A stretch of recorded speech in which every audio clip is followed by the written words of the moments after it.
This day in sports history.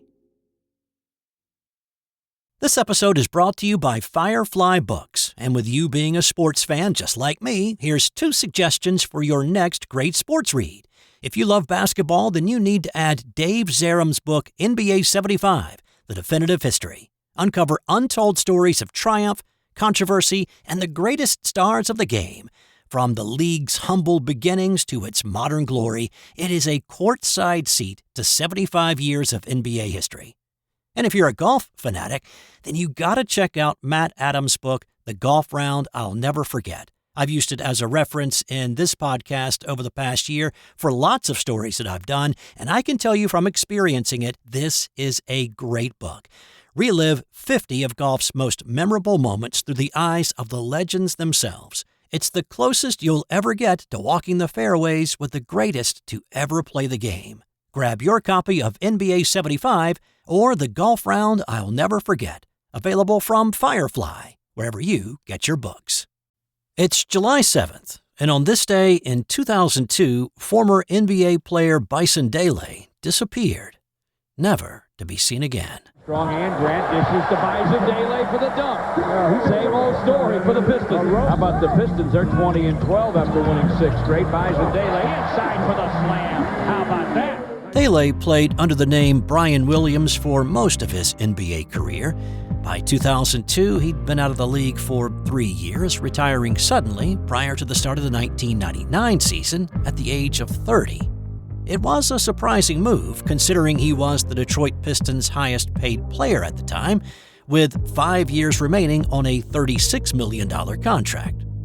He'd been a part of the 1997 Chicago Bulls championship team. But after 8 years in the league and a championship ring on his finger, he had money in the bank, and he wanted a different life than the grind of the NBA. Délé had learned how to sail and bought a 55-foot luxury catamaran that he christened the Hakuna Matata. In May of 2002, Délé set sail from New Zealand with his girlfriend Serena Carlin and skipper Bertrand Saldo, with Hawaii as the destination. They made it safely to Tahiti, and they spent some time enjoying the sunshine, the beach, and the island life. They sailed to Moorea and enjoyed the numerous coconut and banana stands along the roadside. Islanders there remembered Délé playing football and frisbee on the beach, while Serena read nearby. Délé loved the island so much he talked to a few folks about maybe purchasing some land and moving there permanently in the near future. They were there for several weeks, but everything changed when Délé's older brother, Miles DeBoard, flew to the island to join the crew.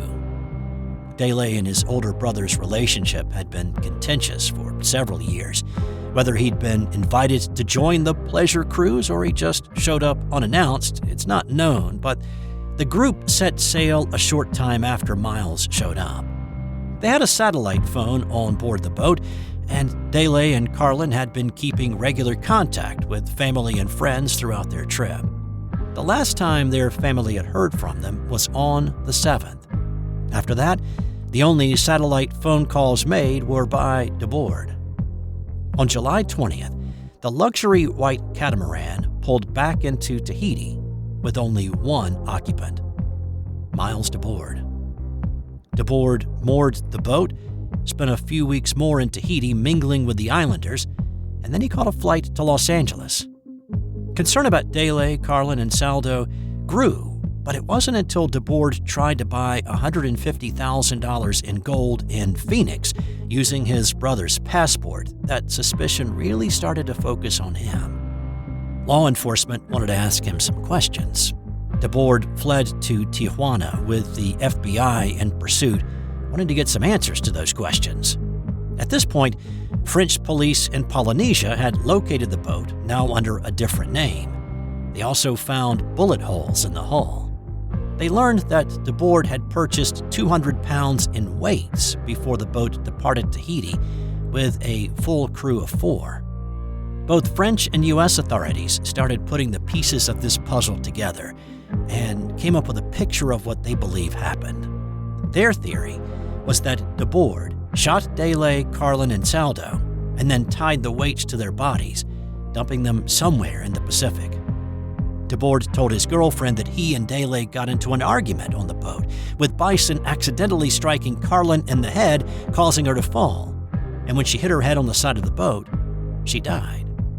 DeBoard's version was that Délé did not want to involve the police, but Saldo said they had to, at which point Délé shot the captain.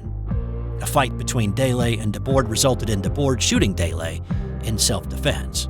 Now that is all according to Miles DeBoard's story. Before the FBI agents arrived in Tijuana to ask questions and get to the bottom of the real story, DeBoard overdosed on insulin and he went into a coma. He never regained consciousness and died in September. The FBI's investigation continued, but the forensic evidence they uncovered did not match DeBoard's story of Délé being the culprit. Instead, everything pointed to Miles planning the murder of his brother, his girlfriend, and the captain in a ploy to steal his brother's identity and his money. This episode is brought to you by Sterling Roastery. For several months you've heard me talking about the great products and scents offered by the Sterling Soap Company. And while there may not seem to be any correlation between soap and coffee, what is similar is the same care and attention to detail in delivering great products to their customers. Sterling Roastery will ship great-tasting beans or ground coffee, for whatever coffee-making process you prefer, right to your door. I gave their breakfast blend a try recently, and I can tell you, it was a great way to get my day kick-started with this smooth, medium blend. And just like their soaps, they have a variety to choose from. Give Sterling Roastery a try at sterlingsoap.com. On this day in 1985, Boris Becker became the youngest man to win the Wimbledon title. The championship match was a bit of a surprise all around. Becker had not exactly been on the radar as a potential Grand Slam champion at this point. He'd lost in the first round of the boys' tournament at Wimbledon 2 years before. In '85, he was an unseeded player coming off a grass court win at the Queen's Club a few weeks before.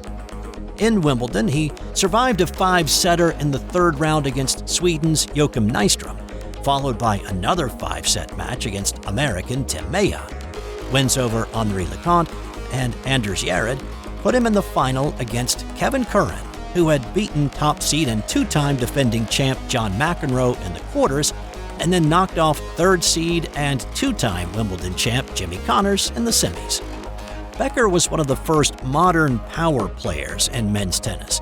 The switch to composite rackets was still going on. A few of the older players were still playing with wooden rackets. But as a young kid, Becker was using the latest technology and blasting the ball, earning him the nickname Boom Boom. He used his powerful serve to beat Curran. But it's still championship point. Well, and how appropriate. He wins the title again with the weapon that has stood him in such wonderful state throughout this championship. And that Thunderbolt service. At 17 years, 7 months, and 15 days, he was the youngest to ever win the men's draw and was also the first unseeded player to win it. Well, it was as big of a surprise to me as it was for everybody else, believe me. The beautiful thing about youth is that you're not always aware of what you're doing. You just live in the moment, you're thinking about now. The first tournament I played and actually won was at the Queen's Club. I was also the youngest and unseeded and everything. So once I got to the final there and won it, the losing finalist, Johan Krieg, had this famous quote of, if this guy from West Germany is going to play anywhere close to what he's played today, he's going to win Wimbledon next week. So obviously the whole media room laughed at him, and then nobody was taking his wise words or his bets. Another interesting thing about this one, Curran may have been a little bit overconfident. He admitted later that he had gone to a Bruce Springsteen concert the night before the final, so he may not have been 100% focused on his task to win Wimbledon. But it is understandable that he was maybe just a little bit overconfident, right? Not only had he beaten McEnroe and Connors in the quarters and semis, but he had won both in straight sets. In fact, prior to the first set in this match, Curran had not lost a set since the second round. On this day in 1924, it was an event that inspired an Oscar-winning movie. It was the 1924 Paris Olympic Games, and the movie that would be inspired by the events on this day was Chariots of Fire. If you remember the movie that came out in 1981 and won 4 Oscars, including for Best Picture, then you know the movie follows 2 Englishmen on their journey to the Olympics that year. There was the Jewish Harold Abrahams and the devout Christian Eric Liddell. And I bring up their religion because it was central to the movie and what happened at the Olympic Games. Abrahams was a student at Cambridge, and he faced anti-Semitism there in English society in general. Judaism forbade work or competition on Saturdays, but Abrahams was also a believer in conforming. He wrote an article during his time at Cambridge in which he said, English Jews should ignore Jewish Sabbath restrictions in order to compete. Liddell was a strict believer in honoring the Sabbath and refused to participate on Sundays. On this day, a Monday, it was the 100-meter race. Liddell was initially slated to race this event, and Abrahams had been preparing to run against him. However, the heat races for the 100-meter to qualify for the final were held on Sunday. When he learned this, Liddell stuck to his religious belief and pulled out of the event, and he only ran the 400-meter event. Even with Liddell sitting the race out, it was not a given that Abrahams was going to just waltz to the win. He had failed to qualify for the finals in Antwerp 4 years earlier. He had a strong desire to redeem himself in Paris and had hired a coach named Sam Musabini to help achieve that goal. The favorites in this race were the 2 Americans, Charlie Paddock, the so-called fastest human on the planet, who had won the gold medal 4 years earlier in Antwerp, and Jackson Schultz.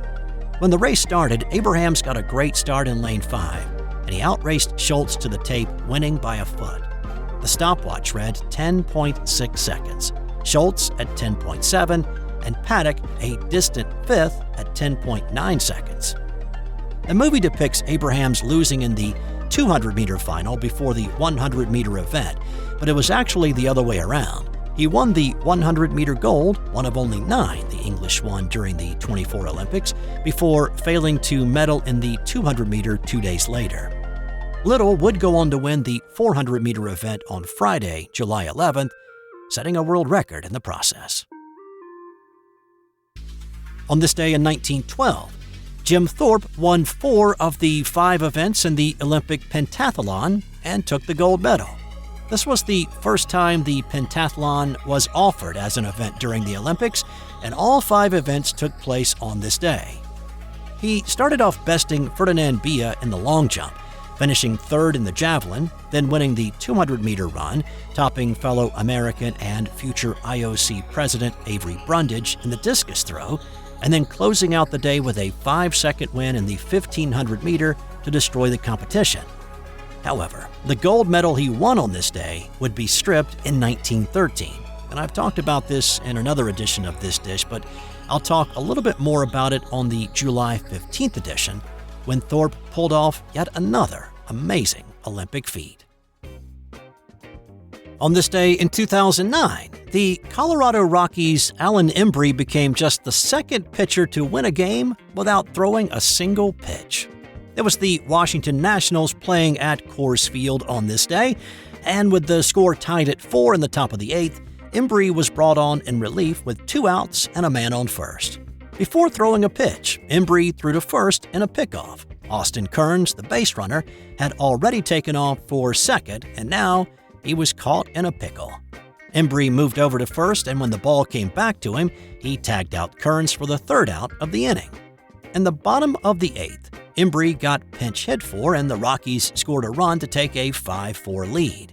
Reliever Houston Street came on in the 9th, and he shut the Nats down to record the save, and Embree picked up the win without throwing a single pitch. And it was just the 2nd time it had happened in the major leagues, and it was Embree's last win in his 16-year career in the majors. And let's finish with a little style and flourish. On this day in 1928, Rene Lacoste beat Henri Cochet in 4 sets to win his 2nd Wimbledon title. It was his last Wimbledon trophy and the 9th of his 10 major tournament wins. While he may have been at the tail end of his tennis career, he was just about ready to take the world by storm. If the name Rene Lacoste sounds a bit familiar, well, if you've ever worn a polo-style shirt, then you have worn one of Lacoste's creations. If you've ever seen or worn one of those polo-style shirts with an alligator logo on it, then you have worn Rene Lacoste's brand. Rene became known as the Alligator after a sports writer overheard Lacoste make a bet with his tennis coach for an alligator skin suitcase. Rene said it symbolized his tenacity on the court and the idea that he never gave up. He started wearing his famous gator on a blazer in the 1920s. A couple of other things you may not have known about Lacoste. Roland Garros, the venue for the French Open, was built for Lacoste, Cochet, and two other French players, nicknamed the Four Musketeers. And Lacoste was also the inventor of the automated tennis machine to help him work on his lob shots. And time now for today's That's Got Nothing to Do with Sports fun fact. Richard Nixon funded a substantial part of his first political campaign with poker winnings. During World War II, Nixon served in the U.S. Navy in the South Pacific, and he learned the game quickly, studied some strategy, and became a card shark. He once took $1,500 off another sailor by bluffing with a pair of twos. When he returned home from the war, he estimated he had about $8,000 in poker winnings, which he used to partially fund his first political campaign and his run for Congress, a race he won easily over the incumbent candidate.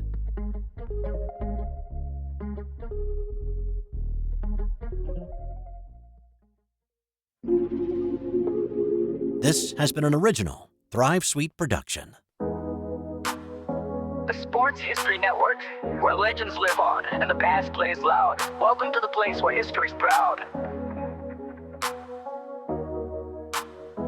From gridiron glory to the hardwood stars, from the racetrack heat to Olympic bars, it's the voices, the stories, the moments you missed, told by fans and pros who live for this. Hawkendemic. The Sports History Network, where the past comes alive. Podcasts and blogs that keep the flame high. From Babe to Brady, Ali to the Dome. If it's history and sports, then this is the home. SportsHistoryNetwork.com, the headquarters of sports yesteryear.